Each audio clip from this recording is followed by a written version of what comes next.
The glass rear panel is curved at the sides and it's actually pretty easy to use this phone even with one hand. You get a 6.5-inch Full HD Plus Fluid AMOLED screen with a 120Hz maximum refresh rate and HDR10+. It also boasts a 240Hz touch sampling rate, which is good news for gaming enthusiasts. The display is bright and sharp and videos played on it look good with strong contrast and deep blacks. And the OnePlus 9R can get quite loud without distorting.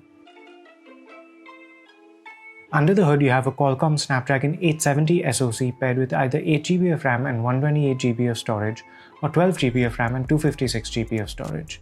The combination of high-end SoC and 120Hz refresh rate makes for a very fluid and responsive user experience. Apps load quickly, transitions are crisp, and the OnePlus 9R does feel like a high-end phone. Games run smoothly too, and I had no performance or graphics quality issues with Asphalt 9 Legends and Call of Duty Mobile.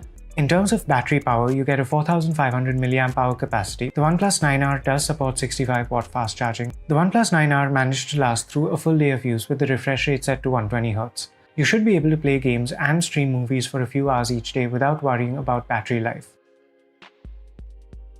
In our HD video loop test, the OnePlus 9R ran for 15 hours 49 minutes.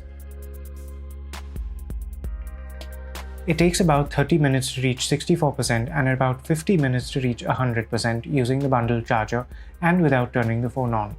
So we have a 48-megapixel primary camera with a Sony IMX586 sensor, accompanied by a 16-megapixel wide-angle camera, a 5-megapixel macro camera, and a 2-megapixel monochrome camera.